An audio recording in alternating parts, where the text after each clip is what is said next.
सुखदेव जी ने कहा है राजा परीक्षित, अब भगवान को तो अपने उस सखा की याद आ।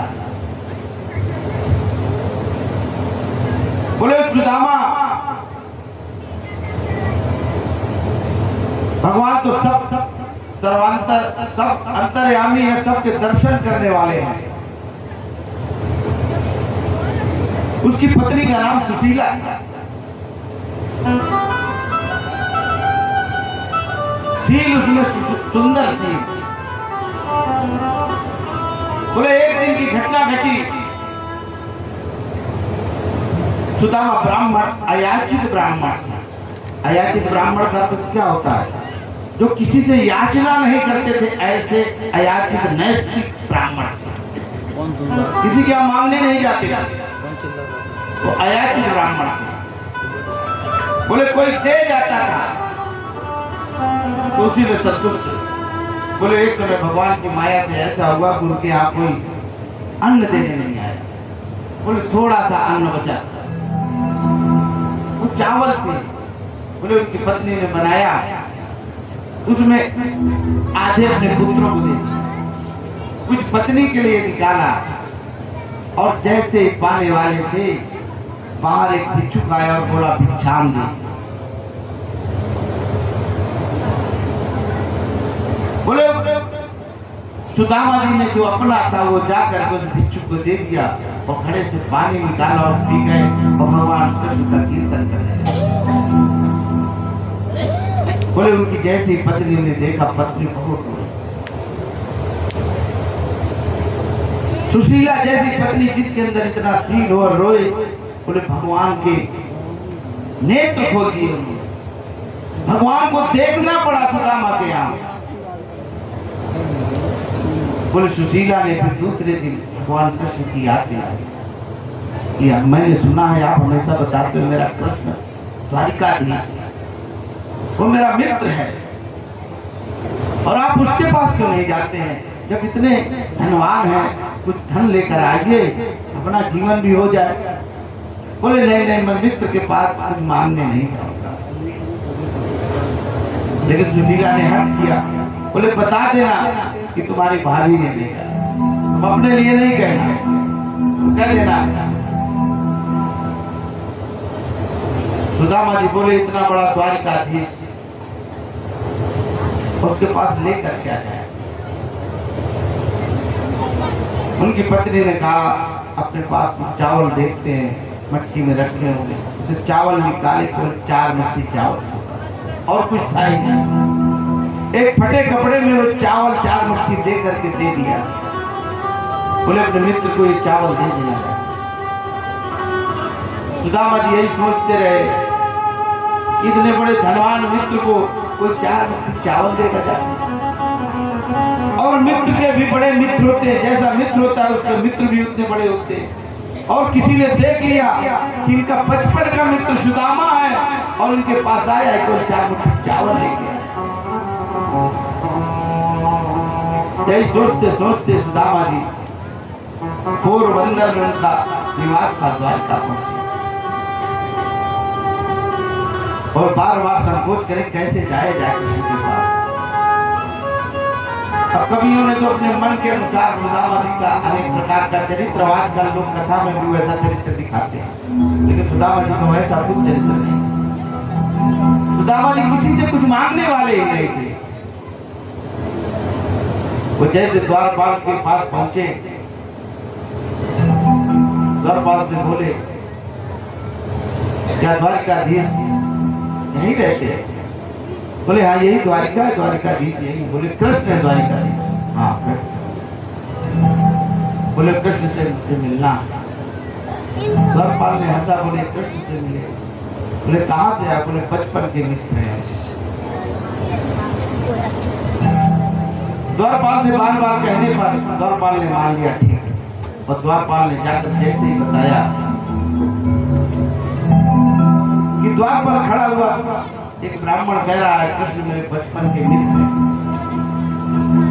और वो अपना नाम सुदामा बता रहे हैं। ओ कृष्ण तो बैठे थे पलंग पर, उनकी आंखों पटरानियां उनकी सेवा कर रही थी। तब तक द्वारपाल जिस कच्छ में बैठे थे उसे कच्छ के पास लाया। और जैसे ही वो दौड़ने का प्रयास किया, वो सुदामा जी उनके कच्छ के द्वार पर ही खड़े थे और भगवान के पास जाकर लिपट गए। उन्होंने कहा, सुदामा आपने सुना? भगवान को वो याद आ गया कि वो बरसात जिसमें केवल हम और सुदामा थे, पूरी रात कुछ खाने के लिए नहीं था। और बोले उस दिन उस समय भी नारायण दरिद्र होने वाले थे, लेकिन सुदामा ने बचा लिया था। उनकी दरिद्रता को देख करके हृदय से लगा लिया मित्र ने।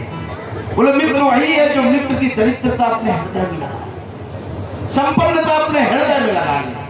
और भगवान कृष्ण ने बैठा के उनकी पूजा की। भगवान के इतने आंसू निकले कि उनकी चरणों की आंसुओं से धुला। अब रानियां भी रोने लगी है देख कर कि आज भगवान आज तक इतना तो गोपिकाओं के लिए भी नहीं रोए जितना सुदामा के लिए रो रहे हैं। सुदामा जी ये 4 मुट्ठी क्या लेके गए? बोले ये 4 मुट्ठी सुदामा जी ने अपने जीवन में आचरण को जिंदा रखा था, वही 4 लेकर गए। बोले आचरण में ये 4 चीजें क्या थी?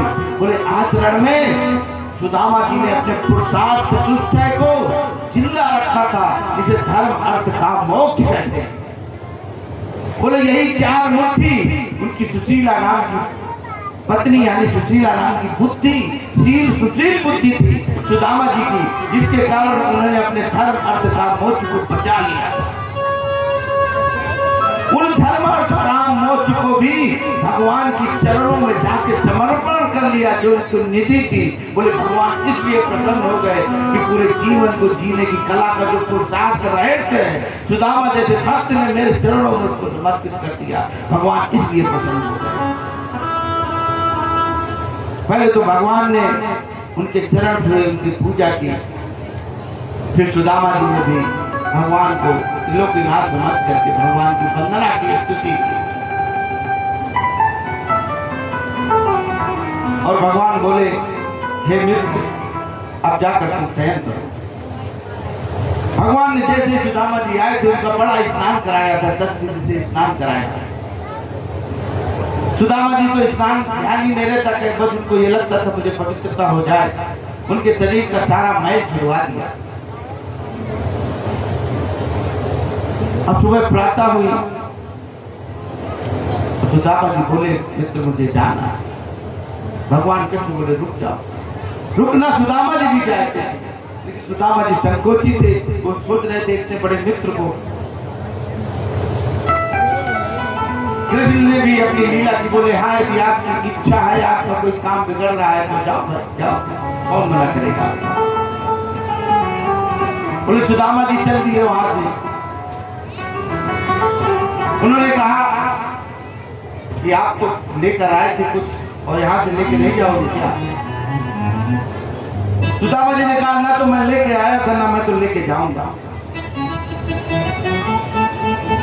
मन ही मन कहा भगवान मैंने ना तुमसे कुछ मांगा है ना मैंने तुमको कुछ अर्पण किया। भगवान ने उनके पास जो चावल थे उन्होंने भी चावल और 1 मुट्ठी चावल निकाल के दिया, दूसरी मुट्ठी चावल निकाल के दिया और जैसे तीसरी मुट्ठी देने वाले थे रुक्मिणी जी ने हाथ पकड़ लिया। बोले सुदामा जी भक्त है और आपको चारों धर्म अर्थ काम मोक्ष समर्पित किए हैं। सुदामा जी को केवल धर्म और मोक्ष दो, यदि उनको अर्थ और कामनाओं में फंसा दोगे आपका भक्त अपने मार्ग से भटक जाए। बोले जो भक्त है संत है उनको भगवान केवल धर्म और मोक्ष देते हैं।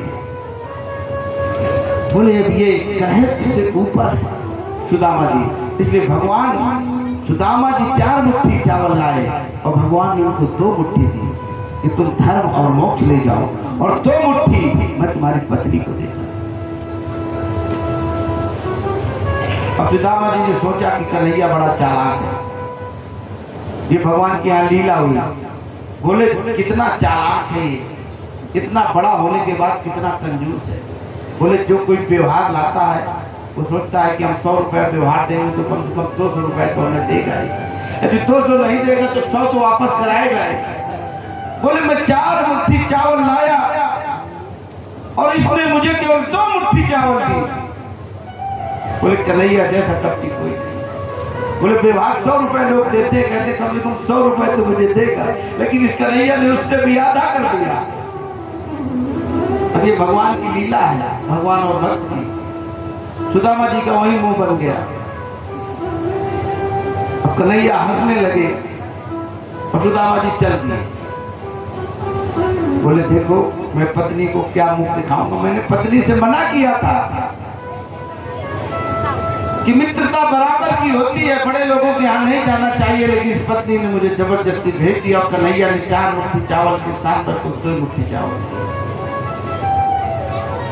और द्वारपाल उनको छोड़ने आया, आतिथ्य किया और उन्होंने थोड़ी देर पेड़ का सहारा लिया, आगे बढ़े और बस यही सोचते रहे कन्हैया ने बहुत गलत किया। मैं अपनी पत्नी और पुत्रों से क्या बताऊंगा कि मेरे मित्र ने मेरे साथ क्या किया।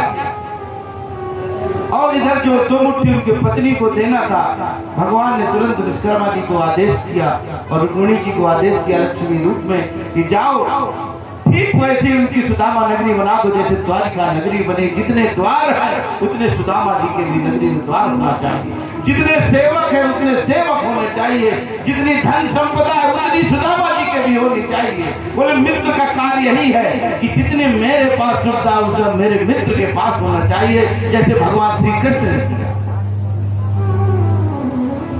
अब सुदामा जी वहां पहुंच गए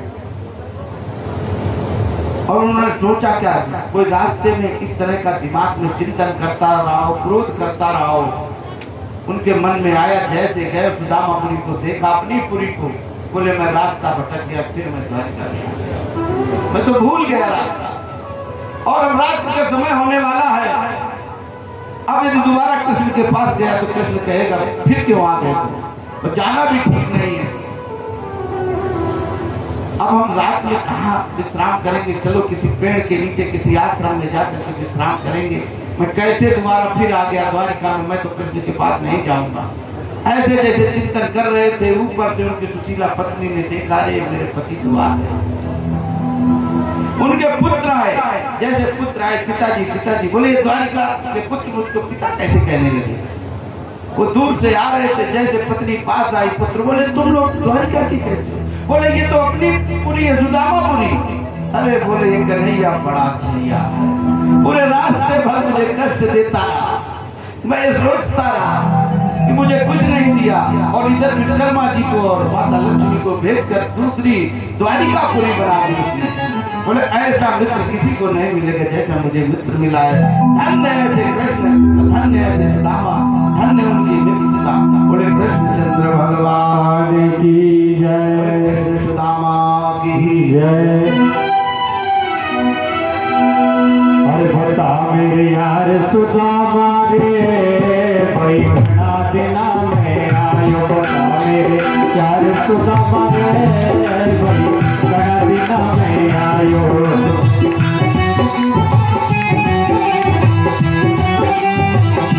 बता मेरे यार सुदामा रे, भाई घना दिना में आयो।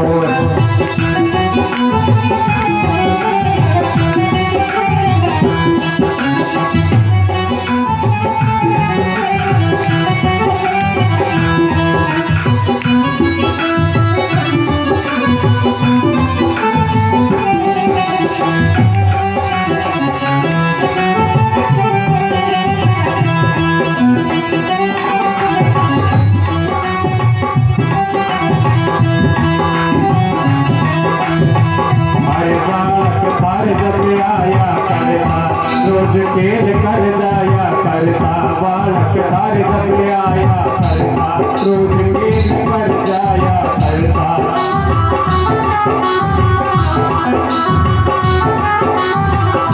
अरे बालक हर जब आया करता, रोज खेल कर जाया करता।